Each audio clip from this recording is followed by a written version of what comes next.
We will see how roots affected the American people, including another Southerner who, like Alex Haley in the fall of 1976, had just achieved national fame. Notice that I was a little late arriving. I met Alex Haley outside, and I made the mistake of saying, "Alex, how's your family?" Unfortunately, he told me, and it took a while to get in. Alex and I have a lot in common. He and I were both in the Navy. We both were famous enough last year to be interviewed by Playboy magazine.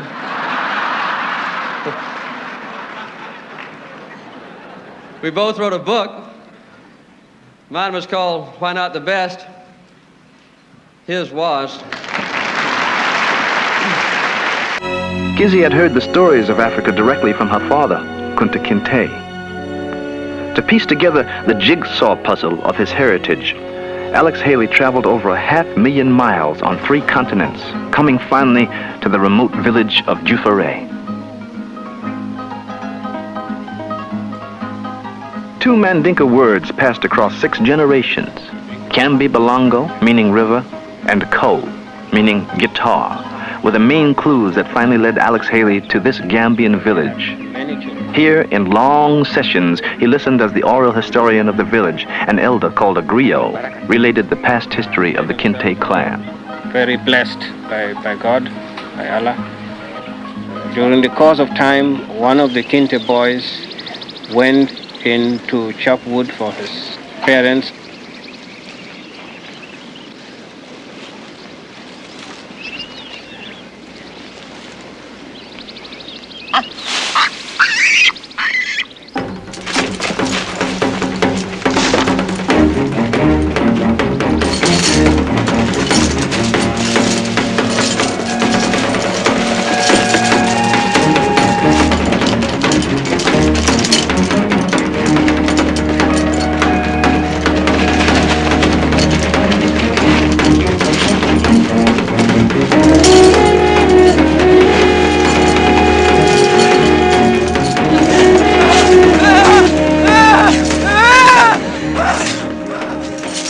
Alex Haley remembers.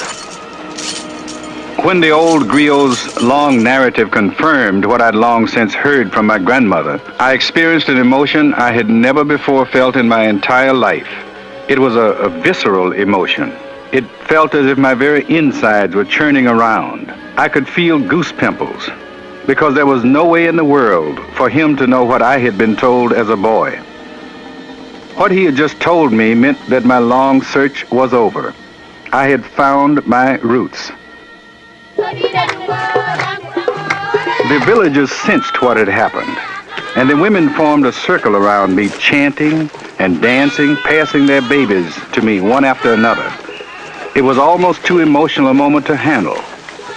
I was participating in one of the oldest ceremonies of humankind, the laying on of hands. What they were saying to me through this act of pressing their flesh to mine was, we are you and you are us. Kunta's story was told to the young Alex Haley on the front porch of his childhood home in Henning, Tennessee. It was told to him by his grandmother, Cynthia. She had heard the tales of the African from her father, tales passed down from generation to generation. It was these tales that Alex Haley spent 12 years researching in an obsessive attempt to know all that he could possibly know about his ancestors. With production completed en route, ABC television executives Brandon Stoddard and Lou Rudolph, seen here, informed producers Stan Margulies and David L. Wolper of the decision to broadcast Roots on 8 consecutive nights. What happened next made television history. The country went Roots crazy. Concerts were canceled, restaurant business dropped, bars either closed or showed Roots instead of sporting events.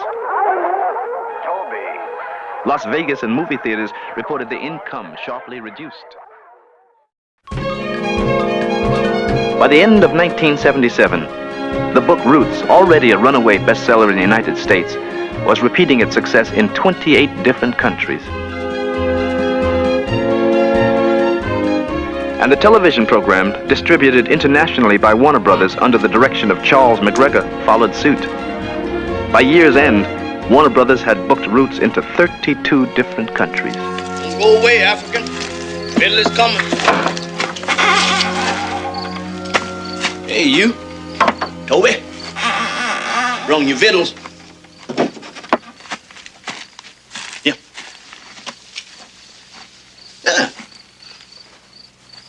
The television version of Roots has been translated into 12 languages.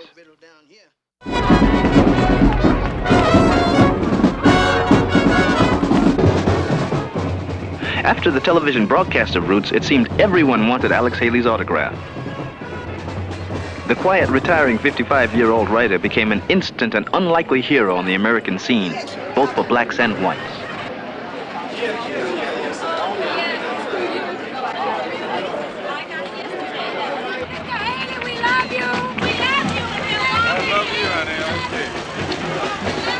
It's a real pleasure. He became the recipient of hundreds of awards and plaques, including 16 doctorates, one from his parents' school, Lane, a Negro college in Jackson, Tennessee. 1977. Another from the Mormons' Brigham Young University, the foremost school for genealogy in the world. The former Coast Guard cook and college dropout, Alex Haley has truly been center stage since the publication and broadcast of Roots. In the same room that you have. Here's what you want. Here's Coons again.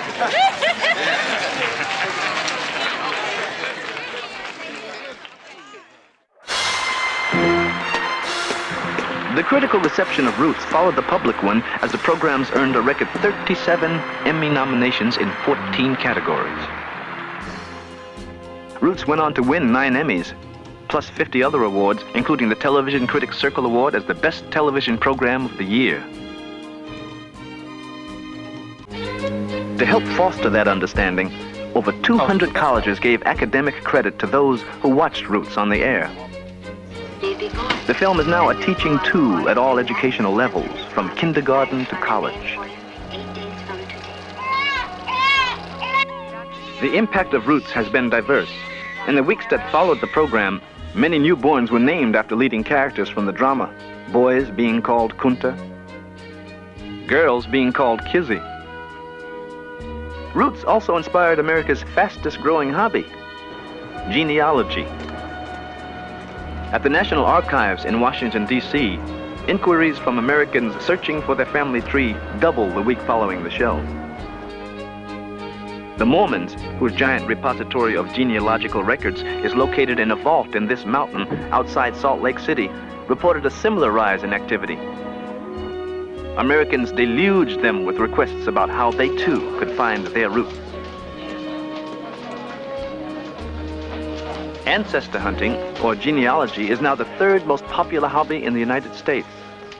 Well, I'm going to tell you now, your 7th great-grandfather. Its popularity was further indicated by Alex Haley's visit to The Tonight Show. He was indentured servant. Haley surprised Johnny Carson with a genealogical chart going back 7 generations. He was indentured to her captain. His name was James Conaway. I had a slave in my family?